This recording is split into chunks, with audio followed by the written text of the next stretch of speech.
한 주 잘 지내셨습니까? 이제 아주 무더위가 좀 시작이 되어서 또 낮의 볕은 아주 좀 따갑습니다.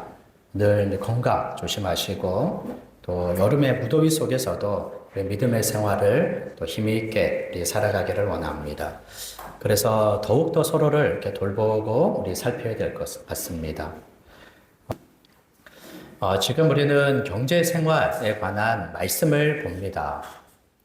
어떻게 돈을 벌고 또 잘 관리하며 잘 먹고 살아갈 수 있는지에 대한 얘기는 유튜브를 보시면 돼요. 거기에 보면 우리 성도님들의 입맛에 따라 아주 수많은 사람들이 경제 전문가에서부터 자기 나름의 많은 경험을 가지고 있는 사람들의 이야기가 거기에 나와 있습니다. 그래서 이 말씀을 통해서 돈을 어떻게 더 많이 벌 수 있을까? 잘 좀 돈을 관리할 수 있을까? 이런 걸 좀 기대했다면, 벌써 다 아시겠지만 그런 얘기는 없죠. 오히려 우리의 경제 생활, 경제 활동 중에 어떻게 믿음의 생각을 가질까? 믿음으로 경제 생활과 그 활동을 할까에 관한 것입니다. 세상 사람들의 경제 생활과 활동 속에는 믿음이 없습니다. 세상 사람, 우리가 이렇게 지칭할 때 이방인이라고 말하진 않죠. 성경에는 이방인을 세상 사람이라고 지칭하지만 오늘날은 그렇게 우리가 부르진 않습니다. 그러면서도 세상 사람 이렇게 얘기할 때 그것은 하나님을 알지 못하고 또 하나님을 거부하며 또 하나님을 믿고 하나님을 위하여 살아가지 않는 그런 이들을 두고 세상 사람이다라고 말을 하지요. 그 사람들의 경제 생활은 우리의 생활과 비슷합니다. 경제 활동도 비슷하죠. 직장에 가서 일을 하고 돈을 받고 그것을 관리하여 그것으로 살아가는 참 이 겉모양의 생활은 비슷하죠. 동일한 면들이 참 많습니다. 그러나 세상 사람들의 그 생활 안에 믿음의 생활을 찾아볼 수 있습니까? 전혀 찾아볼 수가 없죠. 그러나 우리 믿음의 사람, 그 성도들의 경제 생활 안에는 우리가 가지고 있는 믿음을 따라 생활을 합니다. 돈을 버는데도 우리가 믿음으로 그 돈을 벌고, 돈을 관리하는 것도 믿음으로 관리를 하죠. 돈을 쓰는 것도 믿음이 그 안에 믿음으로 돈을 사용합니다. 믿음이라고 하는 것은 그저 우리 일주일에 한 번 교회 왔을 때 믿음으로 생각하고 믿음으로 말하고 믿음으로 행동하는데 사용되는 게 아닙니다. 우리 안에 가지고 있는 이 믿음이라는 것을 우리가 어찌 이것을 잃어버릴 수 있습니까? 이것을 어찌 우리가 그저 시간과 장소, 때와 상황에 따라서 어느 사람과 어느 때, 어느 시간에는 믿음을 행사하고 또 어느 때는 이 믿음을 도무지 행사하지 않을 수 있겠습니까? 우리의 마음에 하나님의 은혜의 선물로 주신 이 믿음은 우리의 마음을 온전히 지배하고 있지요. 우리의 마음을 주관하고 생각을 다스리고 있습니다. 그래서 우리의 모든 생활에 믿음의 생각과 믿음의 생활을 우리가 하게 됩니다. 그럴 때 경제 생활과 활동 속에서도 믿음으로 생활하고 활동하는 것입니다. 그렇지 않다면 교회와 집을 나누어서 교회에서는 믿음으로 행동하고 가정에서는 믿음과 상관없이 생활한다면 교회와 세상을 구분해서 교회에서는 믿음으로 말하고 행동하지만 세상에서는 믿음과 전혀 상관없이 살아간다면 그 믿음이 과연 온전한가? 그 믿음이 건강한가? 또 진실하고 참된 믿음인가를 우리가 의심해 볼 수 있지 않습니까? 그래서 우리의 경제 생활 안에도 우리가 믿음으로 생활할 뿐만 아니라 어떻게 경제 생활과 활동을 하고 있는지를 보면서 그 사람의 믿음의 유무와 또 믿음의 진실함과 믿음의 정도를 확인할 수 있다는 것입니다. 성도 개개인은 자신의 믿음을 지키고 믿음으로 살아가야 할 자신의 믿음에 대한 책임이 있죠. 그래서 지금 내가 돈을 벌고 쓰고 하는 그 일에 어떻게 내가 지금 믿음으로 생활하고 있는지를 스스로 살펴야 됩니다. 그를 누가 살펴줍니까? 자기 인생이요, 자기 믿음 생활인데. 그 스스로 살펴야죠. 이제 20대 성이 되면 부모도 그 자녀의 경제 생활에 대해서 크게 상관하지 않습니다. 자녀 스스로가 이제 장성했다면 자기의 경제 생활 속에서 자신의 믿음 생활을 감당해 나가야 됩니다. 그렇지 않으면 외식적이고 형식적인, 이중적인 우리가 삶을 살아가게 돼 있어요. 건강한 믿음이 아닐 뿐만 아니라 건강한 열매를 맺지를 못합니다. 그러면서도 교회 안에서는 어떻게 됩니까? 한 몸으로 함께 믿음의 생활을 하고 있으니까 우리 지체들의 형제, 자매들의 경제 생활을 우리가 살펴봐야 돼요. 경제 생활하는 거에는 분명히 개인의 고유한 영역이 있지요. 그러면서도 한 몸으로 함께 살아가는 사람으로서 서로의 경제 생활을 우리가 살펴야 됩니다. 어려운 형편이 있으면 당연히 도와주기 위해서 살펴야 되죠.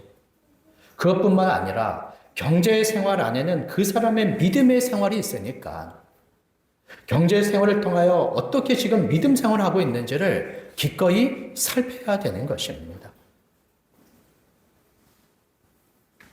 그 사람의 자유와 그 사람의 고유한 권리를 우리가 존중하면서도 아주 무례하게 간섭하지 않으면서도 한 몸됨 안에서 형제의 사랑으로 서로를 살펴야 되는 것입니다. 그래서 우리가 경제에 관한, 생활에 관한 말씀을 나누면서 많은 부분 성경의 본문들은 우리의 믿음의 문제를 다루고 있는 것입니다. 실제 그렇지 않았습니까? 우리가 어떻게 먹고 살아갈까 염려하는 것이 우리가 일상이죠. 그럴 때 성경은 뭐라고 이야기했습니까? 하나님 아버지가 돌봐주신다. 세상에 나가서 이런 얘기를 누군가에게 할 수 있습니까? 아무도 하나님 아버지의 돌보심을 생각하지 않지요. 그리고 그것을 의지하는 사람이 아무도 없습니다. 그러니 하나님 아버지의 돌보심을 세상의 사람들, 친구들에게 말할 수도 없어요. 그런데 성경은 우리의 먹고 살아가는 그 일들에 있어서 염려하는 것을 아시며 뭐라고 말합니까? 어떻게 돈을 더 많이 벌 수 있는지 그 지혜를 말하지 않아요. 그 수입에 대하여 어떻게 관리할지 그 지혜를 이야기하지 않습니다. 소비에 대하여 어떻게 소비를 줄이며 좋은 소비를 할지 지혜를 말하지 않아요. 오히려 성경은 뭐라고 말합니까? 하나님 아버지가 돌보신다라고 말을 하지요. 그런 말씀이 얼마나 많습니까? 구약의 하나님의 백성, 신약의 하나님의 백성, 모든 백성에 대하여 하나님의 돌보심을 이스라엘 백성들을 통하여 확실히 그것을 보여 알게 하시며 또 직접적인 말씀들로 가르쳐 주고 계시죠.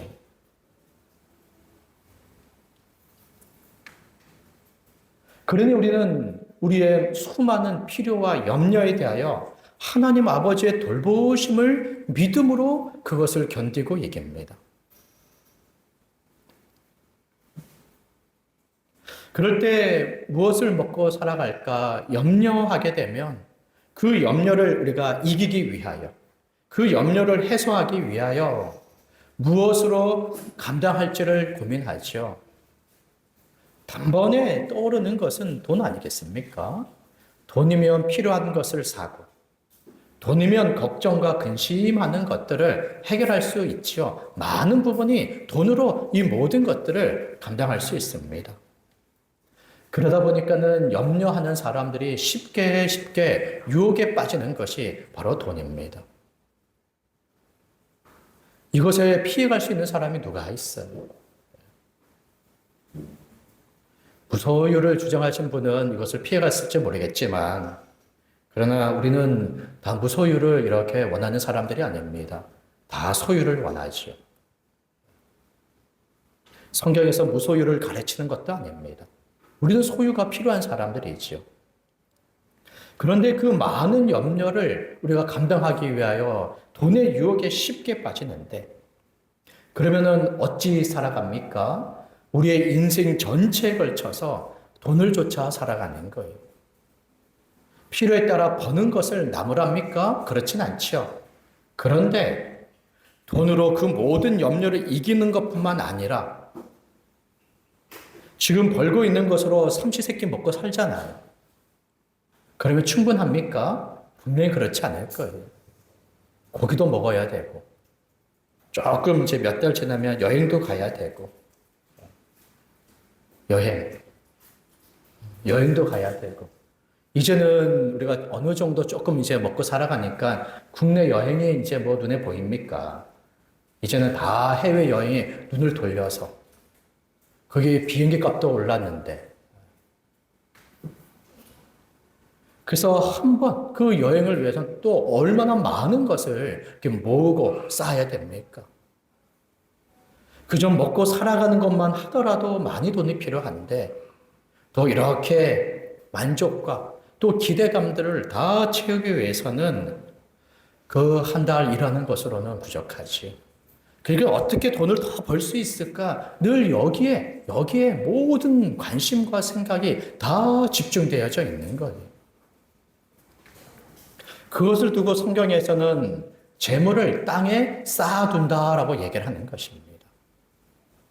부자가 우리 비유에서 그 부자를 우리가 보지 않았습니까? 이미 곳간에 먹을 것으로 충분합니다.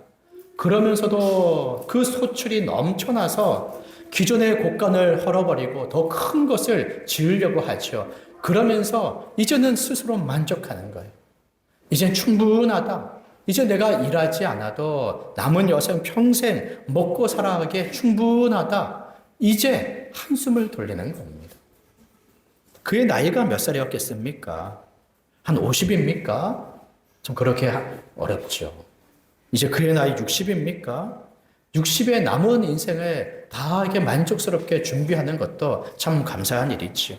그런데 성경은 뭐라고 말합니까? 생명의 주가 되시는 하나님께서 그 사람의 생명을 오늘 취하면 그의 모든 것은 이제 누구의 것이냐라고 이야기하면서 재물을 땅에 쌓고 오로지 돈을 위하여서만 살아가는 것을 어리석다라고 얘기를 하는 거예요. 마치 자기의 생명이 돈에 있는 것처럼, 자기의 생과 사가 돈에 있는 것처럼, 자신의 흥망이 돈에 있는 것처럼 돈을 위하여 살아가죠. 이러한 마음과 생각과 그 삶의 모형을 두고 돈을 하나님같이 섬긴다. 돈을 우상과 같이 지금 섬긴다라고 지금 성경은 이야기하는 것입니다. 그래서 하나님과 돈을 겸하여 섬길 수 없다고 얘기하는 거지. 돈 그것이 어찌 하나님을 대신할 수 있습니까? 전혀 그렇지 않지요. 그런데 돈으로 많은 것을 해결하다 보니까 어느새 사람들이 돈을 하나님같이 생각하는 거예요. 그리고는 하나님의 자리에 돈을 두고 하나님을 섬기듯이 돈을 의지하여 섬기며 오로지 돈을 위하여 자신을 종과 노예같이 그렇게 하는 것이지요. 하나님은 모든 종에서 우리를 자녀 삼으시고 하나님 아버지의 돌보심 가운데 살게 하셨습니다.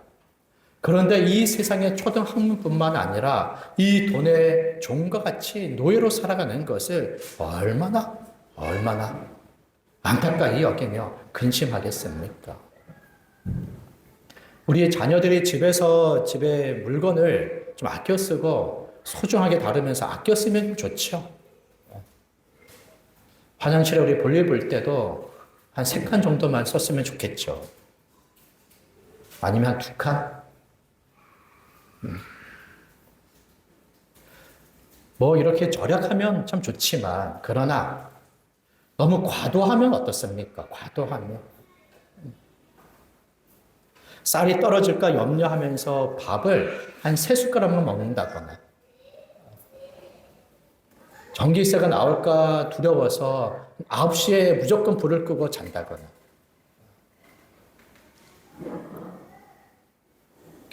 그리고 아주 멀쩡한 신발이 있는데 다 헤어진 그 신발을 신고 등교한다거나. 그러면 부모의 마음이 어떻습니까?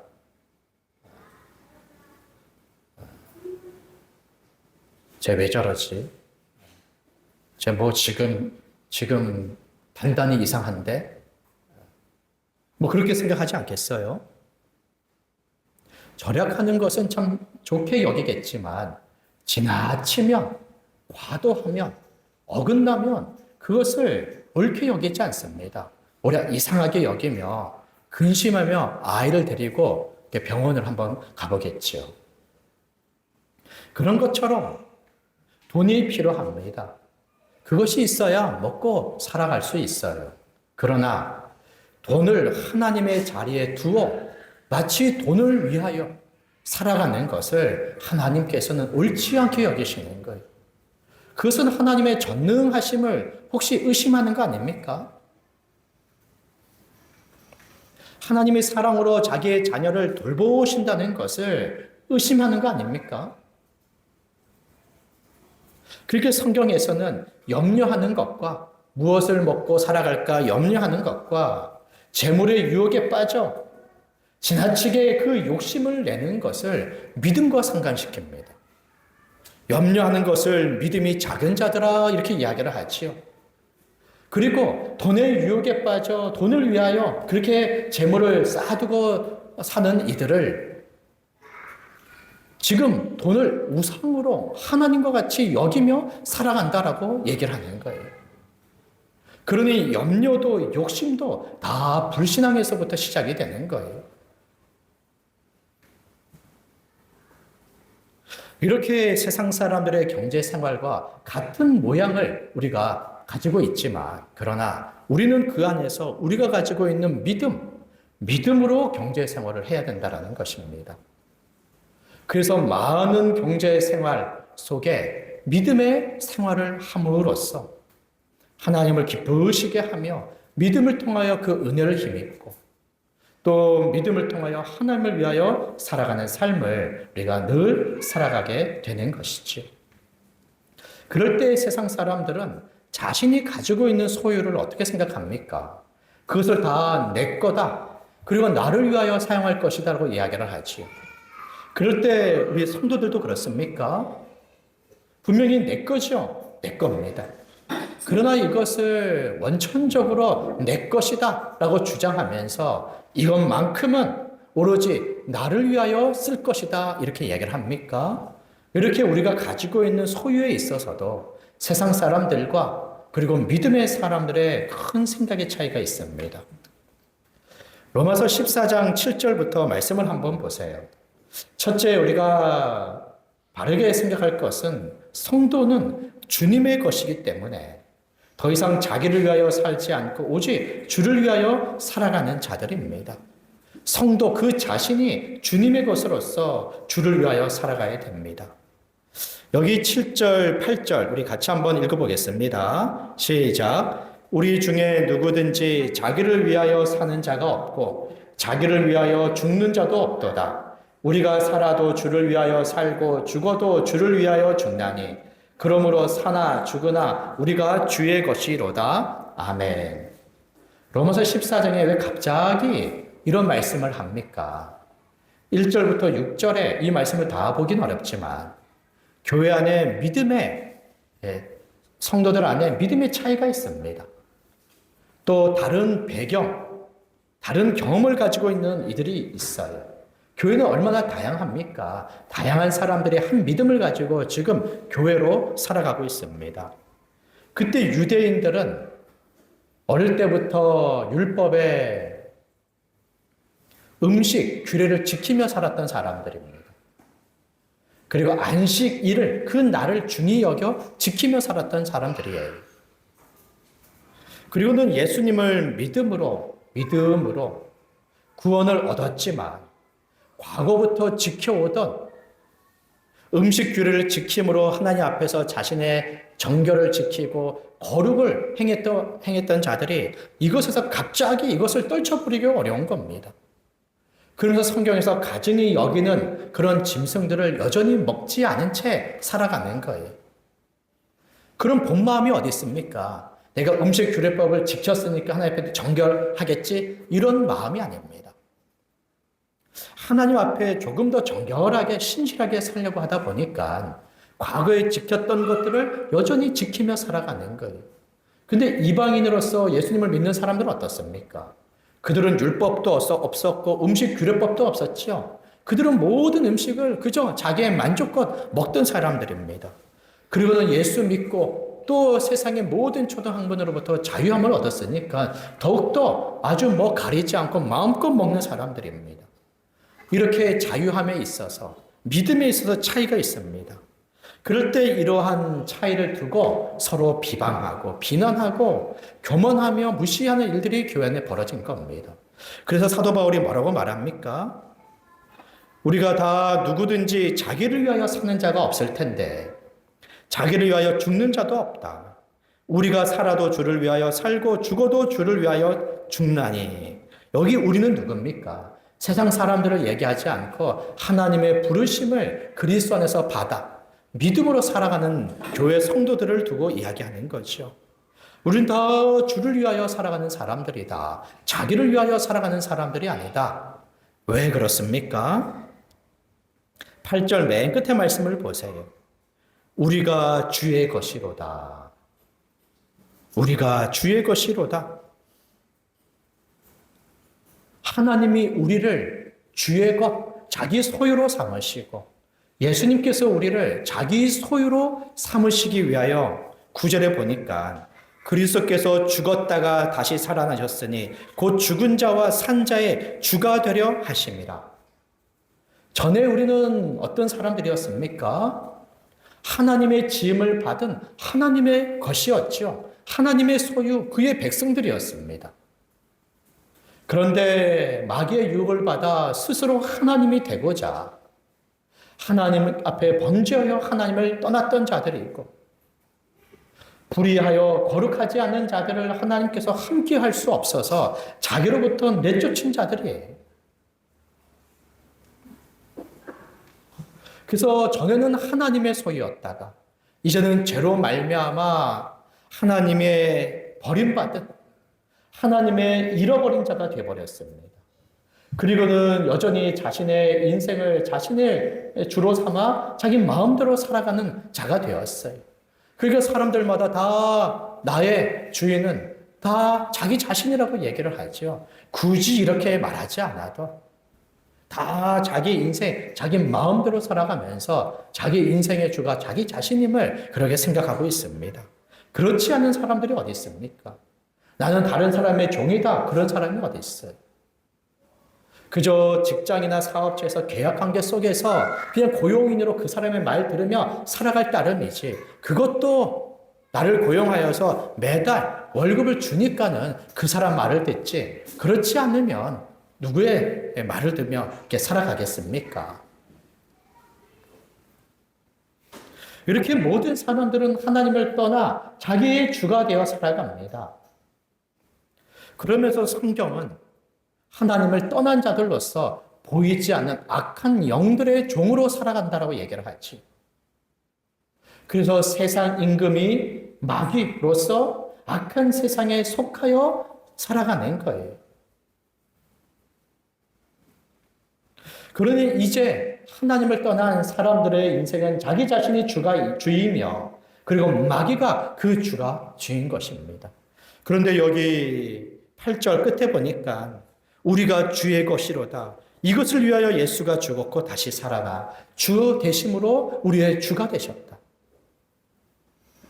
죄의 종노릇하며 사망에 이끌려 살아가던 자들, 마귀의 종노릇하며 살아가던 우리들, 영원토록 이 죄값을 치를 수밖에 없는 우리들을 구원하셔서 자기의 소유로 삼기 위하여 그 죄값을 예수님이 다 지불하셨습니다. 어떤 값으로 지불하셨어요? 피값으로 지불하셨죠. 피값으로. 이런 핏값으로 지불하셨어요. 자기 생명을 지불하신 것입니다.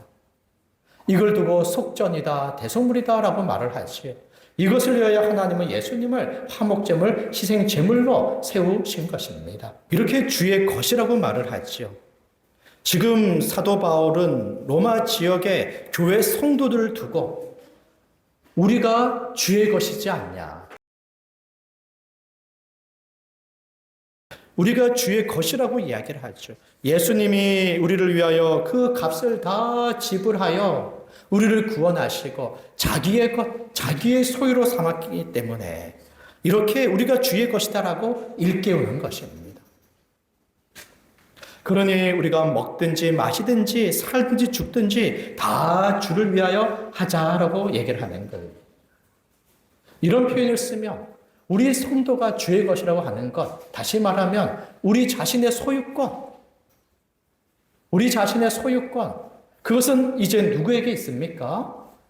내게 있는 것이 아니라 우리 주님께 있죠. 하나님에게 있고 또 예수님에게 있습니다. 우리의 모든 소유권이 하나님께 또 예수 그리스도에게 있어요.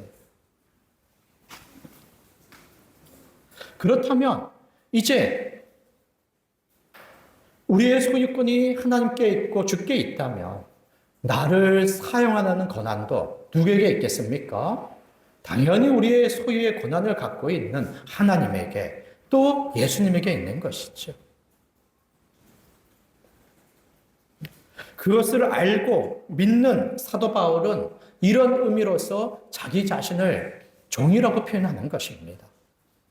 하나님의 나라의 모든 권리를 누리는 데 있어서는 나는 아들이다, 상속자다라고 얘기하면서도 이제 내가 누구를 위하여 살아가야 할지, 내 모든 사용 권한이 누구에게 있는지를 이야기할 때는 종이라고 말을 하는 겁니다. 종. 그래서 사도 바울은 우리 주 예수 그리스도의 종된 나 바울은 늘 이런 표현을 쓰기를 즐겨하는 것이죠. 내 소유권이 하나님께 있고 내 소유권이 우리 주 예수 그리스도에게 있고 그러면서 내 사용의 모든 권한이 우리 주님께 있는 것입니다. 지금 그것을 고백하는 것이죠. 우리 믿음의 사람들은 이것을 고백할 수 있어야 됩니다. 믿는다, 믿음으로 고백한다 라고 하는 거 안에는 이러한 진리와 이런 말씀이 고스란히 다 담겨져 있는 것이죠. 그렇기 때문에 내가 주의 것이라면 내 모든 사용 권한이 주께 있다면 우리는 이 고백을 드려야 되는 것입니다. 7절, 8절 우리 함께 믿음으로 고백합시다. 자, 함께 7절, 8절 읽습니다. 시작. 우리 중에 누구든지 자기를 위하여 사는 자가 없고 자기를 위하여 죽는 자도 없도다. 우리가 살아도 주를 위하여 살고 죽어도 주를 위하여 죽나니 그러므로 사나 죽으나 우리가 주의 것이로다. 아멘. 주의 것이기 때문에 자기를 위하여 살지 않고 주를 위하여 사는 것입니다. 자기를 위하여 살 때가 있죠. 그러나 하나님과 상관없이 자기만을 위하여 살지는 않는 것입니다. 주를 위하여 살아가죠. 그러다가도 자기만을 위하여 살아갈 때가 있는 거예요. 그럴 때 어떻게 합니까? 나는 주의 것이지. 내 소유 권한과 사용 권한이 다 주께 있지. 그리고는 나를 위하여 살아가면서도 왜 필요한 삶을 살아가야 되지 않습니까? 그러면서도 먼저 그리고 많은 부분 주를 위하여 살아가기를 힘쓰고 애쓰는 것입니다. 아예 우리의 소유 권한과 사용 권한까지도 다 생각하지 못하고 이 믿음의 고백까지도 우리가 잃어버리며 마치 내 인생의 주인이 나의 것이어서 내 마음대로 다 살아가도 괜찮다라고 생각하지 않는다라는 거예요. 이것에 주의하고 이것과 싸워야 되는 거죠. 세상 사람들이 다 자기 자신의 주라 여기며 자기를 위하여 살아가면서 분명 자기를 위한 삶을 살아가면서 더 많은 소유를 쌓고 더 높은 지위와 명예를 차지하며 더 많은 즐거움에 만족하고 행복하며 살아갈 겁니다. 왜 그것에 자기의 모든 마음과 생각과 힘을 다 쏟기 때문 아니겠습니까? 당연하죠. 그것을 위하여 심고 그것을 위하여 살아가니까 많은 것을 거두는 것은 당연하지 않겠습니까? 그러나 거기에 어디 믿음이 있습니까? 거기에 어디 하나님을 위한 삶이 있습니까? 또 하나님이 주실 상을 바라보며 찾는 것이 어디 있습니까? 잠깐 그것이 좋아 보인다라는 생각을 가지면서도 하나님과 그 믿음 앞에 그것이 잘못인 줄 알고 그것에서 돌아서서 나를 위하여 직장에 가고 또 가정을 위하여 수고할지라도 그 속에서 하나님의 돌보심을 믿으며 먼저 그의 나라와 의를 구하며 하늘에 하나님이 주시는 상을 얻기 위하여 하늘에 하나님이 원하시는 것들로 하늘에 쌓는 그런 삶을 살아가는 것이 바로 우리들이라는 것입니다.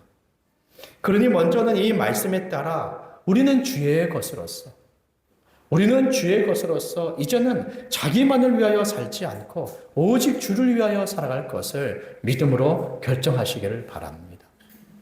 이미 그 고백을 했을 것입니다. 그러나 다시 고백해야 됩니다. 이 고백이 지금도 여전히 유효하며 그런 마음과 생각 속에 살아가고 있는지를 다시 한번 확인해야 됩니다. 왜냐하면 믿음을 거스리는 많은 유혹이 안과 밖에서부터 물밀듯이 들어오고 우리 안에 늘 용서넘치기 때문이죠. 그러니 늘 이 고백을 해야 됩니다. 내 자신과 내 가정에 그러한 교훈으로 일평생 삼아도 좋습니다. 우리 모든 믿음의 성도들이 주님의 것이라고 한다면 그 다음에 오늘 우리 마태복음 25장에 말씀하는 이 내용을 따라 내가 가지고 있는 모든 소유들 영적이고 육적인 것으로 좀 나눌 수 있습니까? 영적인 것, 눈에 보이지 않는 것이라고 한다면 영적으로 가지고 있는 것도 다 주를 위하여 사용할 것이고 그리고 눈에 보이는 물질적인 것입니까? 육적인 것입니까? 그런 것을 가지고 있는 것들이 있죠. 그런 것조차도 다 주를 위하여 사용할 것이라는 거예요.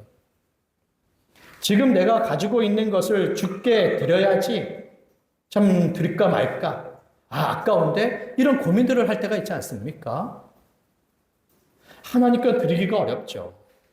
그런데 2개 가지고 있으면 2개 있으니까 하나 드리기 쉽습니까? 그것도 그렇지 않을 거예요. 내가 가지고 있는 것을 하나님께 드리는 일은 참 쉽지 않습니다. 그것이 시간이든 물질이든 무엇이든 참 쉽지가 않아요. 그런데 내가 가지고 있는 것을 주께 드릴까를 고민하기 이전에 먼저 나는 주님의 것이다라는 이것을 먼저 생각을 하셔야 됩니다. 내 자신이 주님의 것이라는 거예요. 주의 종이라는 거죠. 주의 소유물이라는 거예요. 그렇다면 지금 내가 가지고 있는 모든 것, 그거 다 주님의 것 아닙니까? 그리고 내 자신이 주님께 사용 권한이 있다면 내가 가지고 있는 모든 것조차도 다 주님께서 얼마든지 사용하실 그 권한을 가지고 있는 거 아닙니까? 내 자신이 주님의 것이라고 믿음으로 고백할 때 얼마든지 주께 드리는 일이 이제 가벼워지게 되는 거예요. 수월해지게 되는 것입니다. 시간을 쓰고 물질을 쓰고 모든 힘을 쏟는 일들이 비로소 마침내 가벼워지게 되는 거예요. 그렇지 않으면 일평생 머뭇거립니다. 일평생 고민합니다. 일평생 해야지, 드려야지 하는 그런 고민과 갈등 속에 살아가면서 결국 인색하거나 아니면 결국 내어드리지 못하게 되는 것이죠. 여기 25장의 말씀에 보니까 25장 1절의 한 표현을 보세요. 25장 1절입니다. 그때 천국은 마치 이렇게 이야기하면서 한 비유와 같다라고 말을 하죠. 지금 예수님은 25장에서 천국을 비유를 통해서 사람들에게 가르쳐 주고 있습니다. 보이지 않는 천국, 하나님의 나라를 어찌 사람들이 이해하고 깨닫겠습니까? 하나님이 가르쳐 주지 않으시면 알 수 없고, 하나님이 그것을 그 능력과 자비하심으로 쉽게 알려주지 않으시면, 참 무지한 우리들이 어찌 천국의 비밀을 알 수가 있습니까? 25장의 말씀은 천국을 비유로 말씀해 주시는 겁니다.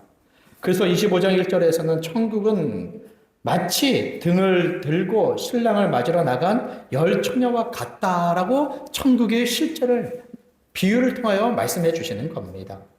그리고 오늘 14절의 말씀을 한번 보세요. 또 어떤 사람이 타국에 갈 때 그 종들을 불러 자기 소유를 맡김과 같으니 무엇과 같습니까? 천국은 이와 같다라는 거예요. 천국은 이와 같다. 천국을 알도록 비유로 얘기하는 것입니다. 비유는 얼마나 쉬운 겁니까? 일상 사람들이 지금 알고 있는, 경험하고 있는 것을 가지고 그것을 비유로 얘기를 하는 거지요. 천국은 어떤 사람이 타국에 갈 때 그 주인이겠죠. 그 종들을 불러 자기 소유를 맡김과 같다. 그럴 때 각각의 종들을 따라 금 5달란트, 2달란트, 1달란트를 주고 떠납니다. 주인이 영영 떠납니까? 다시 돌아옵니까? 당연히 돌아오겠죠. 돌아온 후에 주인은 어떻게 하겠습니까? 주인의 소유를 종들에게 맡긴 것대로 19절을 한번 보세요. 19절. 돌아와서는 무엇을 합니까? 결산을 하죠. 결산. 회계를 합니다. 회계. 나눠준 것대로 얼마를 남겼느냐. 주인이 원하는 거 그거 아닙니까? 그럼 당연히 종들은 주인의 것을 가지고 일을 해서 그 이익을 남도록 해야 되죠. 그것이 바로 주인이 원하는 것이고 자신들에게 달란트를 맡긴 이유요 목적이기 때문에 그렇습니다.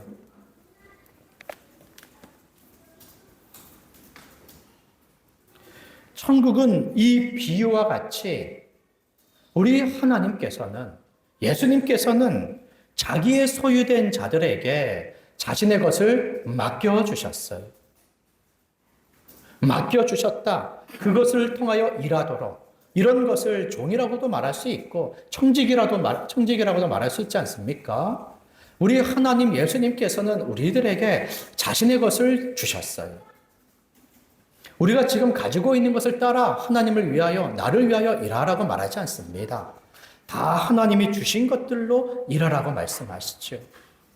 우리 모든 사람들에게 공통적으로 주신 게 뭐가 있습니까? 전혀 하나님과 상관없이 살던 자들인데 하나님께서는 예수 그리스도를 통하여 우리에게 새 생명을 주셨어요. 새 생명, 새 마음을 주셨습니다. 또 믿는 자들 가운데 동일한 성령을 주셨어요. 그리고 사명을 주셨습니다. 또 한 몸, 한 가족으로 함께 살아갈 수 있는 교회를 주셨어요. 이 모든 신령한 것들을 성령을 통하여서 우리에게 주셨습니다. 이것은 하나님이 부르신 모든 청지기들에게 동일하게 주신 것입니다. 이것을 어떻게 우리의 것으로 하나님께서 우리의 것으로 이것을 요구할 수 있습니까? 새 생명이 우리에게 있습니까? 성령이 우리에게서 나오는 겁니까? 우리가 서로 능력으로 하나 됩니까? 이 모든 것은 삼위 하나님의 그 구속의 은혜와 능력 가운데 우리에게 다 베풀어 주신 것입니다. 이 값어치가 너무나 크죠. 구원과 생명, 하나님의 자녀된 자들에게 믿음으로 간구할 때 베푸시는 그 응답, 또 하나 되며 교회를 위하여 살아갈 수 있는 직분과 은사들, 이 모든 것들을 우리에게 동일하게 베풀어 주셨습니다. 그리고 우리에게 믿음도 은혜의 선물로 베풀어 주셨어요. 새 생명을 주시고 믿음으로 주시고 성령의 인도하심 통해 우리는 얼마든지 주를 위하여 살아갈 수 있는 사람들입니다. 이미 하나님의 우리를 부르신 때로부터 얼마든지 하나님을 위하여 살아갈 수 있는 사람들이 이런 동일한 은혜를 공통의 분모로 우리가 다 받았습니다. 그리고 여기에 더하여 각 사람들에게 주신 각양의 은혜와 그 선물들이 있다라는 것입니다. 우리가 교회로 부르심을 받아 교회를 섬기도록 각 사람에게 직분들을 주지 않았습니까? 각 사람들에게 은사들을 주지 않았습니까? 로마서, 고린도전서 각 12장의 말씀에 보게 되면 어떤 은사들을 우리들에게 베풀어 주셨습니까? 섬김, 가르침, 위로, 구제, 다스리, 긍휼의 이런 은사들을 각 사람들에게 베풀어 주셨어요. 말씀에 따른 지혜와 지식, 믿음, 병고침, 능력, 예언, 영들 분별, 방언과 통역하는 이런 각양의 은사들을 교회를 섬기도록 우리 각 사람들에게 베풀어 주셨습니다. 은사 받지 않은 자가 없다고 하지요. 도무지 섬기지 않으니 내가 무슨 은사를 가지고 있는 것을 잘 알아차리지 못할 따름이지. 하나님의 부르심을 받은 자들이 맞다면 그 은혜의 선물로 각 사람들에게 은사를 주셔서 그것들로 교회를 얼마든지 섬기도록 하셨다는 것입니다. 공통의 분모 속에 다른 은사들은 그 분자 각기 다른 선물을 우리에게 베풀어 주셨죠. 그것들 하나님이 주신 것들로 하나님을 위하여 사용하도록 하시는 것입니다. 그러니 이런 것들을 가지고 나를 위하여 살아가도록, 나만을 위하여 살아가도록 주신 것이 결코 아니라는 거예요. 하나님과 상관없이 나만을 위하여 살아가고 교회와 상관없이 그 내가 가지고 온 은사들 나만을 위하여 살도록 하나님께서 주신 것이 전혀 아니라는 것입니다. 아예 본래 우리를 부를 때부터 주의 것으로 불렀는데 어찌 우리에게 주신 것들로 우리 자신만을 위하여 살도록 하시겠습니까? 전혀 그렇지 않죠. 그리고 지금 우리가 경제 생활에 관한 것을 이야기하니까 우리의 눈에 보이는 소유, 자산, 그 모든 것들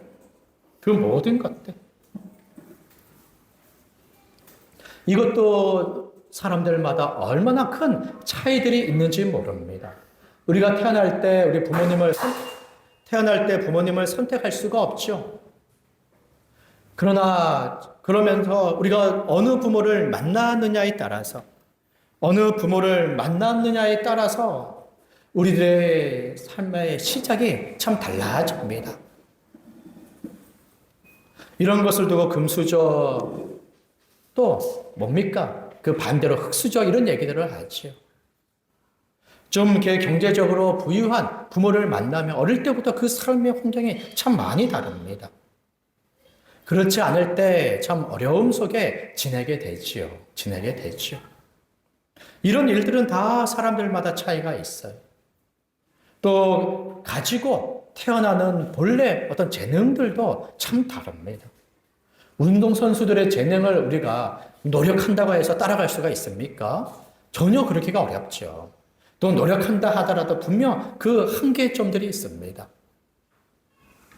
그리고는 그 재능에 따라서 지금 자신이 하고 있는 일들에도 차이가 있어요. 어떤 일들은 열심히 일하지만 그 수입이 제한되는 게 있습니다.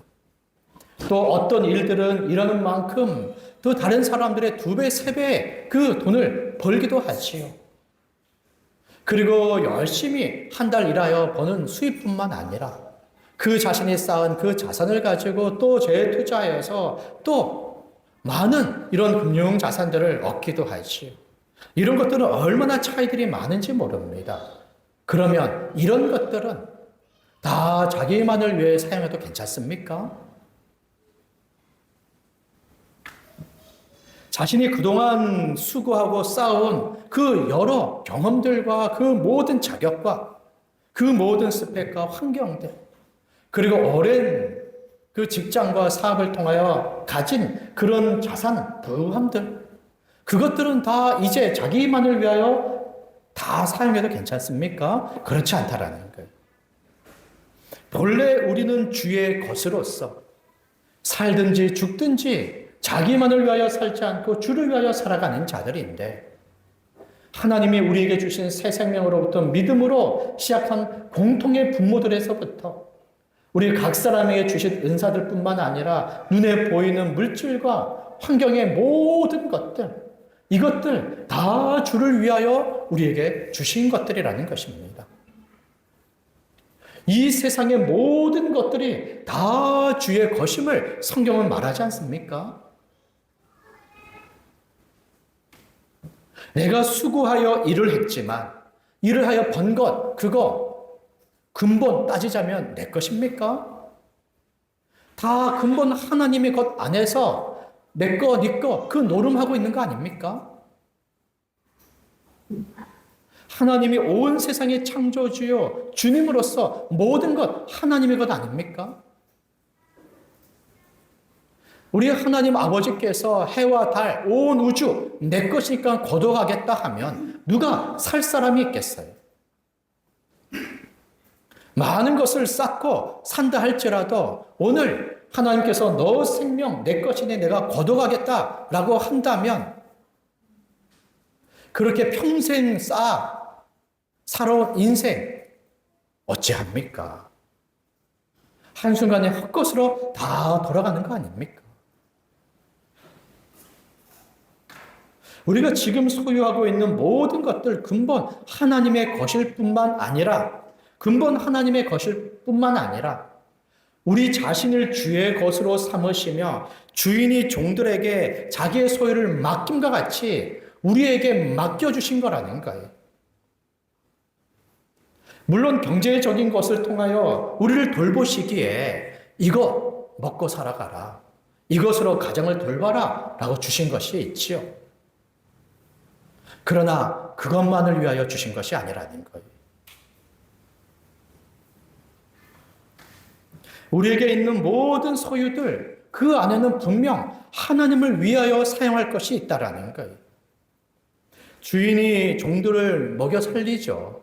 종들은 주를 의지하여 살 수 있지 않습니까? 그 주인이 종들을 먹여 살릴 뿐만 아니라 여기 달란트, 그것은 얼마나 값진 것인지 모릅니다.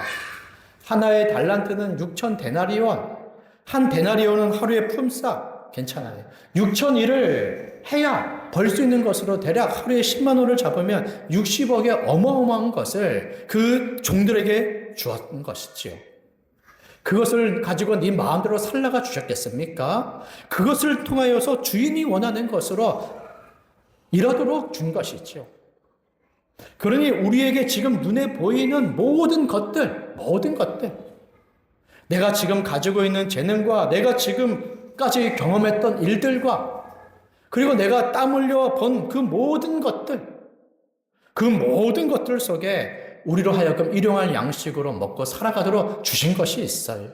부모를 복양하고 자녀를 돌보도록 주신 것이 있습니다. 그러나 그것이 전부입니까? 그 목적으로만 그 모든 것을 다 주셨습니까? 그렇지 않다라는 거예요. 주인이 그 종들에게 달란트를 맡김같이 우리에게 아주 좋은 것들을 하나님께서 우리에게 베풀어 주셨어요.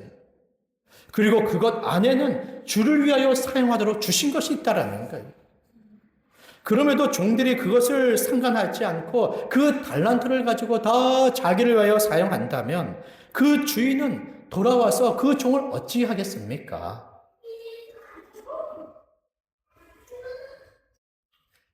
하나님께서 우리에게 하나님을 위하여 많은 것들을 종과 청지와 같이 맡겨주셨어요. 그것을 가지고 나만을 위하여 일하고 너는 먹든지 말든지 살든지 죽든지 상관하지 않습니까? 전혀 그런 분이 아니죠. 새와 백합화와 들꽃을 이야기하는 것처럼 얼마든지 하나님이 기르시고 입히시며 돌보시겠다고 말씀하셨어요. 지금까지 우리가 그 은혜를 누리며 살아온 건 아닙니까? 그리고는 많은 것 맡겨주시면서 교회를 위하여 은사 주시면서 교회를 섬기도록 하셨고 또 교회를 섬기도록 하나님의 일들을 감당하도록 물질에 많은 것을 주셨고 자녀를 키울 때는 아주 아둥바둥하죠. 이제 자녀를 어느 정도 키우면 이제 자녀를 위해서 더 이상 돈 쓸 것도 없고 그리고 자신의 노후를 위하여 어느 정도 마련이 됐고 이제는 여유가 있지요. 또 이 자녀도 이제 가정에 경제 생활에 이제 합세하니 이제 예전보다는 많은 것에 이제 부한 자가 됐습니다. 우리 청년들도 전에 아르바이트 했을 때 번 것보다 이제 어여치 직장 생활하면서 번 것들 이제 비교할 수 없을 정도로 그런 차이들이 있을 것이에요. 그 모든 것들을 다 자기 배를 위하여 하나님 주신 것들이 아니죠. 하나님을 위하여 사용하도록 우리에게 종과 청지기로서 맡겨주신 것들이라는 거예요. 그러면 건강은 다 나만을 위해서 써도 됩니까? 그것도 아니죠. 야가를 즐기고 운동도 하고 하나님이 주신 모든 것들을 누릴 그런 자유와 권리가 있죠. 그럼에도 불구하고 내게 주신 이 건강 다 나만을 위하여 주신 것이 아니기 때문에 이 건강을 가지고 이 힘을 가지고 주를 위하여 사용하는 것입니다. 젊은이들은 좀 더 힘이 많죠. 그러면 조금 더 힘을 내어 주를 섬기는 겁니다. 어느 때가 되면 이제 힘이 약해질 때가 있을 거예요. 그때가 곧 찾아오니까 조금 더 힘이 있을 때 조금 더 섬기는 것입니다. 잠을 조금 자도 좀 괜찮지 않습니까? 그거 견디면서 조금 더 주를 위하여 젊었을 때 일을 하는 거예요.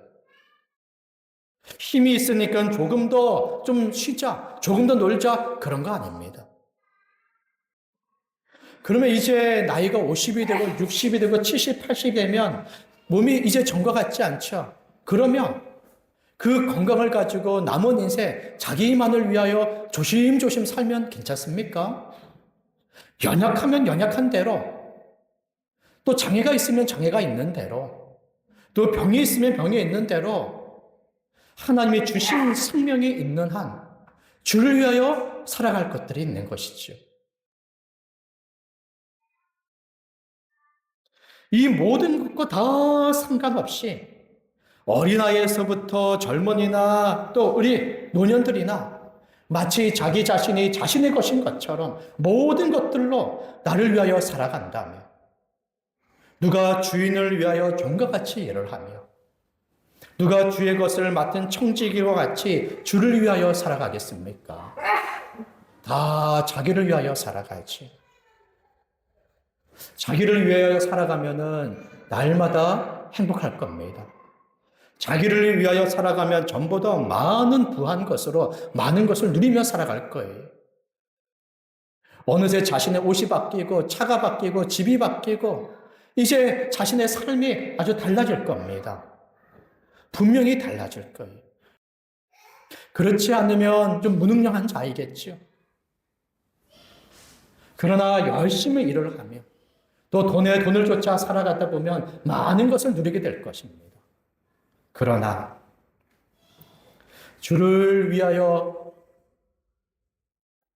살아가는 일은 없고 주를 위하여 하나님이 주실 상은 없고 자기의 집은 커져가지만 하나님의 집인 교회는 작아져 갔고 자기의 집을 세우는 일에는 부지런하지만 하나님의 집을 세우는 일에는 이제는 별로 아무도 그 일들을 감당하는 이가 없지. 그 자신이 주님의 것인데 어찌 자신이 지금 가지고 있는 것들은 자신만을 위한 것이라고 생각을 합니까? 자신이 주의 것이라면 자신이 있는 것들도 주의 것이라 고백하는 것이 당연하고 주를 위하여 쓸 것이 당연하지 않습니까?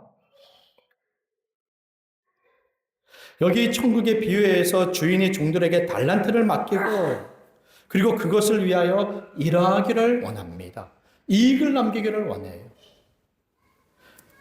그럴 때 천국의 비유에서 또 한 가지는 바로 주인이 돌아와서 결산한다라는 것입니다. 결산.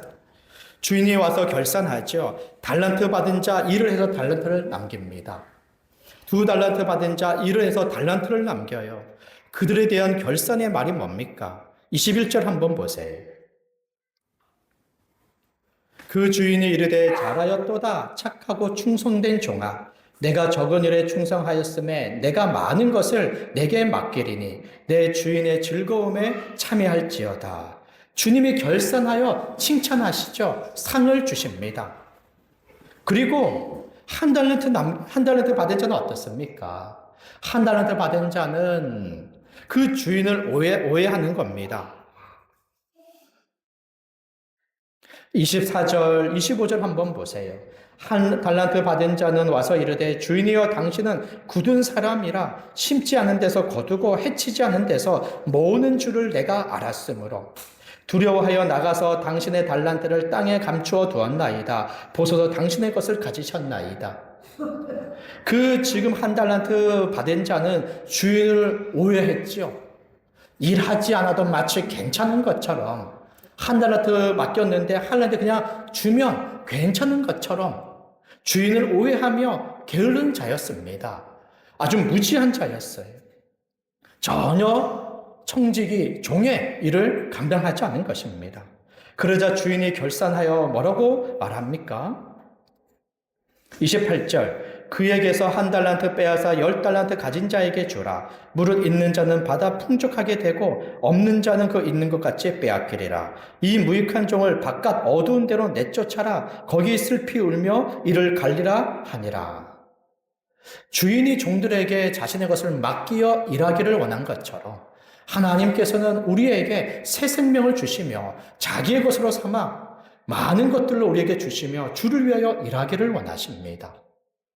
그 일들은 다 믿음으로 행하는 일이죠. 그리고 마침내 우리 하나님께서는 그 모든 행한 일들을 결산하신다라는 거예요. 이것은 지금 천국 비유 아닙니까? 그리고 곧바로 천국의 실제가 무엇인지를 말씀해 주고 있습니다. 그게 31절부터 46절이에요. 천국의 비유는 사람들이 천국에 대하여 드디어 깨달아 알도록 비유로서 쉽게 말씀해 주신 것이고 여기 31절에서는 그 비유를 통하여 실제 말씀하고자 하는 바를 얘기를 하는 거죠. 그것은 뭡니까? 주인이 결산하는 것처럼 하나님께서 우리에게 맡겨주신 대로 마지막 날 결산한다라는 겁니다. 하나님께서는 우리들의 행한 모든 일의 심판의 권세를 그의 아들 예수님에게 맡기셨어요. 우리 죄 위하여 십자가에 죽으시고 다시 살아나신 예수님을 만물의 주로 삼으셨고 그에게 온 세상 모든 사람을 심판할 권세까지도 예수님에게 주셨습니다. 그래서 마지막 날 예수님이 세상에 오시는데 오셔서 여기 31절에 보니까 자기 영광의 보좌에 앉으시며 모든 민족을 그 앞에 모아 각 사람을 오른편과 왼편으로 나눈다 하지요. 이거 다 심판의 그림과 모형 아닙니까? 이제 예수님은 마지막 날에 심판주로 오셔서 모든 사람들을 그 앞에 불러 모아 각 사람의 행한 일에 따라 심판합니다. 오른편의 사람과 왼편의 사람으로 구분하고 오른편의 사람을 의인이라 칭하며 왼편의 사람을 죄인이라 칭하시고 오른편의 사람을 복 있다 하시고 왼편의 사람을 저주 있다 하시며 오른편의 사람의 하나님의 나라를 상으로 주시고 왼편의 사람에게는 영원한 불못을 벌로 내리시며 오른편의 사람에게는 영생을 왼편의 사람에게는 영벌을 내리시는 거죠. 이렇게 각각 구분하시는 겁니다. 이것은 비유가 아니라 이것은 사실이고 실제입니다. 그것을 미리 앞당겨 말씀해 주고 계시는 거죠. 이것을 우리가 비유로 생각하면 안 됩니다. 주님이 다시 오셔서 심판하시며 이렇게 동일하게 심판하실 것을 우리가 생각을 해야 됩니다. 사도 바울도 하나님의 계시를 따라 14장에서 말하고 있지 않습니까? 10절에 보니까 우리가 다 하나님의 심판대 앞에 서리라. 기록되었으되 주께서 이르시되 내가 살았노니 모든 무릎이 내게 꿇을 것이요 모든 혀가 하나님께 자백하리라. 이러므로 우리 각 사람이 자기 일을 하나님께 직고하리라. 이렇게 우리 모든 사람들이 자기 행한 것을 하나님 앞에 말하며 하나님은 우리가 행한 모든 일을 아시며 심판하신다라는 겁니다. 하나님이 맡겨주신 것대로 주를 위하여 살았는지 믿음으로 살았는지 그 행위의 심판을 행하시지요. 지금 이것은 우리가 구원받은 이후에 상급 주시는 말씀이 아니에요. 구원받은 이후에 상급을 주신다면 얼마나 감사합니까? 은혜 위에 더 큰 은혜의 선물을 베풀어 주시는 거죠. 그러나 이것은 지금 구원 이후의 상급을 얘기하는 것이 아니라 구원 그 자체를 이야기하는 거예요. 지금 우리가 믿음을 따라 주를 위하여 살아가는 이 믿음의 생활은 마지막 날의 영원한 구원에 이르는 그 생활로 이어집니다. 지금 믿음을 따라 살아가지 않는 우리의 삶은 마지막 날에 영원한 심판과 영원한 저주로 이어지는 거죠. 그래서 현세의 지금 우리의 삶이 내세의 그 삶과 잇대어 있다라고 얘기를 하는 거예요. 믿음이 있느냐 없느냐, 믿음으로 살았냐 살지 않았느냐, 하나님의 뜻대로 하나님을 위하여 살았냐 살지 않았냐, 이 믿음의 일들이 내세를 결정짓게 되는 것이죠. 그 믿음의 일들이 내세의 천국과 지옥을 가르며 영원한 하나님의 나라와 영원한 불못으로 나뉘어지게 되는 것입니다. 지금 믿음으로 살아가는 것, 하나님의 상급을 더 주지 않으셔도 괜찮아요. 저는 그냥 구원만 받아도 괜찮습니다. 지금 그렇게 한가하게 오해하여 생각할 것이 아니에요. 믿음의 우리의 모든 삶은 지금 구원에 이르느냐, 영생에 이르느냐, 영원한 천국에서 복된 삶을 살아가느냐, 그 삶을 내 가족과 함께 살아가며 한몸된 교회 모든 성도들과 함께 살아가냐, 영원한 생과 사가 달린 문제라는 것입니다. 이것에 관심이 없는 세상 사람들과 어찌 마음을 같이하여 그런 삶을 쫓아갑니까? 이 일에 있어서는 그들의 생각을 해서 돌아서야 되는 거예요. 그들의 삶을 따라가면 안 됩니다. 넓은 길로 걸어간다는 것은 다 자기 위하여 행복한 삶을 쫓아 살아가는 거예요. 그리고 마침내 그 인생에 망하게 되는 것이죠. 믿음을 따라 주를 위하여 살아가는 인생이 되십시오. 그 길을 가족과 함께 믿음으로 걸어가고 교회 식구들과 함께 믿음으로 걸어가시기를 바랍니다. 이미 우리에게 주신 은혜를 따라 구원 영생을 바라보며 주를 위한 삶으로 살아가시기 바랍니다. 그것이 하늘의 보물을 쌓아두고 살아가는 삶이요, 주가 맡기신 생명과 주가 맡기신 모든 것으로 주를 위하여 살아갈 때 우리에게 구원과 영생을 상으로 베풀어 주시는 것입니다.